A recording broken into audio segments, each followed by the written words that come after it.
Mota, vamos lá, tá? Abraço pra ti. Valeu, Mota. Abração, até a próxima. Até a próxima. Gente, o que a gente pode esperar de um deputado federal ou de um senador? Senador, né, que trabalhe em prol do estado dele, do país, lógico. O deputado federal também representando o povo do estado dele na Câmara, lá em Brasília. Mas a Câmara Federal aprovou ontem, na calada da noite, ontem, calada da noite, bem no miúdo, bem no sapatinho, como diz o outro, a Câmara aprovou a PEC da blindagem. O que é a PEC da blindagem? Uma proposta de emenda constitucional, né? Uma proposta de emenda à Constituição lá de 88, que blinda, protege, entendeu? Né? Eu te protejo, você me protege e a gente pode fazer o que quiser, que protege deputados e senadores de processos criminais. A repórter Vitória Fernandes, grande profissional das rádios aqui do Grupo Band RS, traz mais detalhes. Boa tarde, Vitória. Boa tarde para você, Mota, e para todo mundo que nos acompanha. Essa PEC das prerrogativas ou PEC da blindagem promove mudanças no artigo que trata da imunidade parlamentar. Uma tentativa de votar essa emenda já aconteceu em agosto, mas foi mal sucedida, e essa de hoje é a versão mais branda, mas que ainda aumenta a proteção dos congressistas. A principal mudança é a volta da exigência de um aval da Câmara e do Senado para que um parlamentar possa ser processado no STF. Essa regra já foi prevista na Constituição de 98, mas foi derrubada em 2001 por causa das críticas de que produzia impunidade. A PEC prevê que as duas casas do Congresso terão um prazo de 90 dias para analisar a abertura de um processo criminal, além de tornar secreta a votação para avaliar a prisão em flagrante de parlamentares. Ela faz parte de um conjunto de projetos que ganhou força em resposta ao STF, por julgar políticos por atentar contra a democracia, como é o caso do ex-deputado Daniel Silveira e do ex-presidente Jair Bolsonaro, condenado por tentativa de golpe de Estado. A PEC tem uma tramitação especial, então precisa ser aprovada em 2 turnos nas 2 casas. No primeiro turno foi aprovada com 353 votos favoráveis e 134 contrários. No segundo turno, 344 votos a favor e 133 contra. Nesse segundo turno, os deputados analisam os ajustes ao texto base e depois a matéria segue para o Senado. Bom, ao meu lado já está o nosso comentarista de política, também diretor de conteúdo das rádios do Grupo Band, grande Guilherme Macalossi. Boa tarde. Primeiro, Tudo boa bem, tarde. Mota? Como é que você está? Tudo jóia? ótimo. Com Muito você obrigado também. por você ter aberto aí na sua agenda corrida um espaço para nós aqui ao vivo. Explica numa linguagem bem coloquial o que representa a PEC da blindagem. Significa que a partir de agora, se isso for aprovado no Senado, que e deputados... tem tudo para ser aprovado lá, né? Não. No Senado tem maiores dificuldades. Isso não significa que não venha a ser aprovado. Sim. Mas algumas pessoas dentro do Congresso dizem que no Senado pode haver ali uma, digamos, maior rejeição ao texto que foi aprovado na Câmara. Sim. Tá? Se for aprovado no Senado, e ninguém exclui que também possa ser aprovado no Senado, qualquer investigação vai ter de passar pela decisão do Congresso para se viabilizar. Peraí, não importa uma investigação da Polícia Federal. Para abrir uma investigação, terá de ter autorização da Câmara ou do Senado Federal. Mas isso é uma vergonha, hein? Veja, eu não estou falando nem de uma prisão. Eu estou falando de uma investigação. A mera investigação terá de ser autorizada. E eu li que seria voto secreto, mas parece que... Não, isso caiu durante a madrugada. Caiu durante a madrugada. Foi... Agora, por que na calada da noite, hein? O único avanço que teve, tornando o projeto menos pior. Porque, na verdade, o que se previa no texto original é que esta autorização seria levada ao plenário para deputados e senadores decidirem de forma secreta, ou seja, guardando o nome deles da publicidade. Ou seja, as pessoas, o cidadão, o eleitor, você que está nos assistindo, não saberia o posicionamento do seu representante dentro do Congresso. O histórico, porque a Vitória mencionou, né? A norma vale da Constituição de 88, era entendimento até 2021. Aí isso foi flexibilizado, corretamente flexibilizado. Nesse período histórico de 88 a 2021, Mota, nós tivemos mais de 250 pedidos de investigação rejeitados pelo Congresso Nacional. Rejeitados. Então, o que você está fazendo é conferir um verdadeiro, daí sim, verdadeiro fórum privilegiado. Eu nunca fui daqueles que entendiam que o Supremo era privilegiado porque os deputados e senadores ali teriam algum tipo de facilidade. E, de certa forma, o fato de eles tentarem fugir do Supremo apenas comprova o que eu estou dizendo. Agora, passa a ser, né, um foro privilegiado na medida em que quem, de fato, vai participar do processo de investigação e de abertura de processos são, de fato, os deputados. A instância que vai julgar, de fato, os deputados e senadores não vai mais ser o Supremo, vai ser o Congresso. Desculpa te interromper, mas já interrompendo.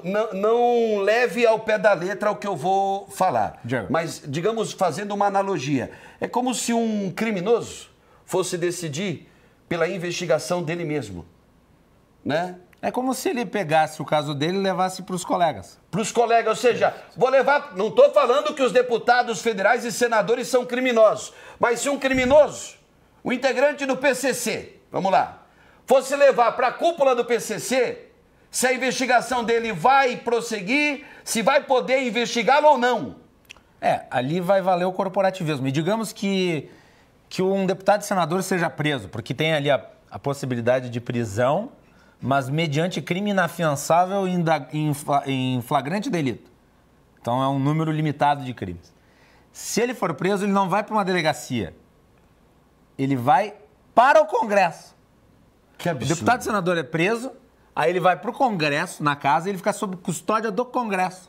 Até que haja a votação que tem que se dar em 24 horas, para autorizar o mantenimento da prisão. Gente, então ele pode ficar ali, Mota e ouvintes, telespectadores, ele pode ficar ali confabulando com os seus pares para daqui a pouco até ser solto.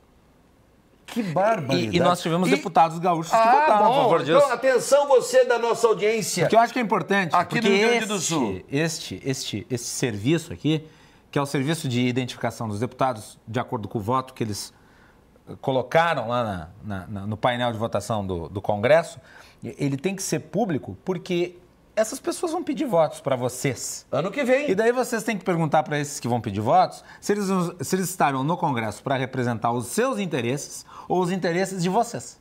Então vamos lá. Vamos lá. Os deputados que votaram a favor da PEC da blindagem. 17 deputados votaram a favor. Afonso Ram, do PP, Alceu Moreira, do MDB, Anne Ortiz, do Cidadania, Bibo Nunes, do PL, Kovács Filho, do PP, Danley de Deus, do PSD, Franciane Bayer, do Republicanos, Giovanni Cherini, do PL, Luiz Carlos Busato, do União Brasil, Marcelo Moraes, do PL, Márcio Biolchi, do MDB, Maurício Marcon, do Podemos, Osmar Terra, do PL, Pedro Westphalen, do PP, Ronaldo Nogueira, do Republicanos, Sanderson, do PL e Zucco, do PL. Todos esses votaram a favor. E, importante destacar, os deputados gaúchos. Nível nacional, deputados de direita, de esquerda e do centrão votaram a favor. Não teve essa de... Não teve polarização. PL ser a favor e PT ser contra, não. A argumentação de alguns é o Supremo está nos perseguindo. Agora pensem vocês, tá? A gente tem visto todo dia no noticiário, Mota, telespectadores, notícias relativas a desvio de dinheiro em emenda parlamentar, que é dinheiro que é controlado pelos deputados e senadores. Sim. E são milhões e milhões de reais, são bilhões de reais que estão sob controle dos deputados.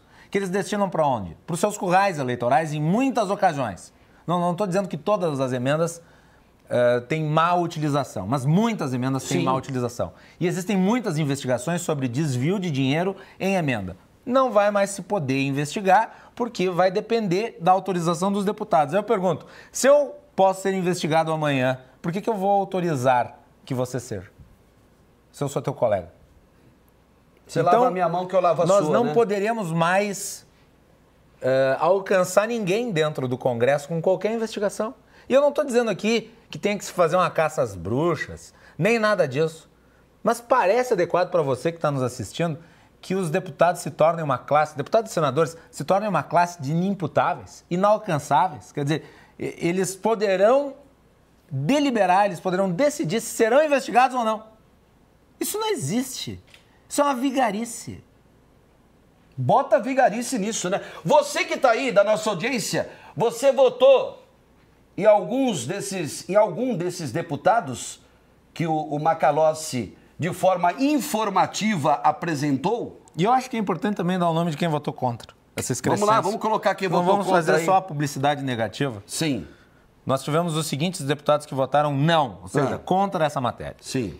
Afonso Mota, do PDT, Bom Gás, do PT, Dayana Santos, do PCdoB, Daniel Treziak, do PSDB, Denise Pessoa, do PT, Fernanda Melchiona, do PSOL, Lindemeyer, do PT, Lucas Redecker, do PSDB, Marcel Van Hatten, do Novo, Marcon, do PT, Maria do Rosário, do PT, Paulo Pimenta, do PT e Pompeu de Matos, do PDT. E uma ausência, o Heitor Chu, do PSB. E aí, é só você ver ano que vem, né? Importante, esses que eu mencionei agora votaram contra. Os que eu mencionei antes votaram a favor. E um faltou. Agora, é o divórcio completo da ideia de representação. Porque o que acontece? O Congresso vai se transformando num sindicato. Que eu e você, jornalistas, tenhamos um sindicato, eventualmente para nos representar, é do sistema econômico. As pessoas se organizam em sindicatos, Sim. categorias se organizam em sindicatos. Então, existe uma acepção correta, um significado adequado para a palavra sindicato. Um significado legal, legítimo. Agora, essa sindicalização é a perversão da ideia, porque deputado e senador não é categoria. Eles estão votando apenas em favor de si mesmos. Qual que é a agenda do Congresso que pensa no país? O que eles pensam?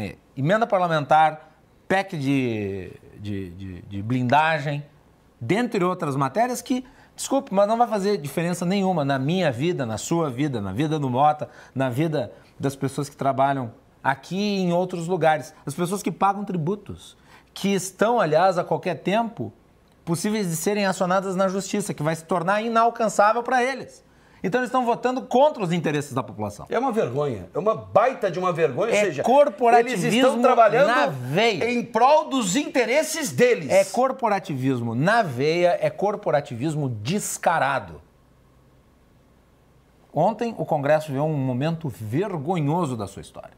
Agride a transparência, agride a Constituição, agride a ideia de independência dos poderes e tenta, isto sim, impedir que o Poder Judiciário faça a aplicação da lei. E que os setores investigativos do Estado exerçam suas funções. Então, eles, de certa forma, eles se colocaram num castelo de marfim, numa torre em que nós, meros mortais... Inalcançável. Nós, meros mortais, não temos como alcançar. Maca, muito obrigado. Parabéns pelo comentário. Esperamos que isso caia. Esperamos Através que isso caia. do Senado, né? Se não cair no Senado, que a Câmara, se chama a Câmara Alta, que a Câmara Alta tem a decência que a Câmara dos Deputados não teve. Agora, se não cair no Senado... Se bem que o presidente Hugo Mota é a favor, né? Sim, ele votou a favor. Votou a favor. Se o Senado não derrubar essa porcaria dessa legislação que foi passada, quem tem a competência de dar um basta é o Supremo. Porque isso tem de ser judicializado se passar pelo Senado. Tem de ser judicializado. Sabe por que tem que ser judicializado? Pelo seguinte, porque o Supremo ele exerce uma função constitucional que é controle de constitucionalidade. O que é isso, para explicar para o público? Ao Supremo compete a interpretação e aplicação da Constituição. Se um poder não cumpre a Constituição, é atribuição do Supremo Exatamente. determinar que cumpra.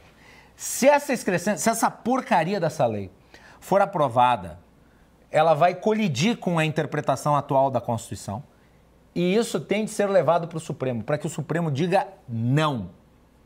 Não é assim que a coisa funciona. E no ano que vem, 2026, tem eleições. Você aí pode dar sua resposta também a isso, tá certo? Mota, Obrigado, um tá? abraço. Você tá na Rádio Bandeirantes 94.9. Logo mais com os Íris Marins no tempo real, que está rolando e daqui a pouco, depois que termina aqui o Boa Tarde, você pode acompanhar na Rádio Bandeirantes.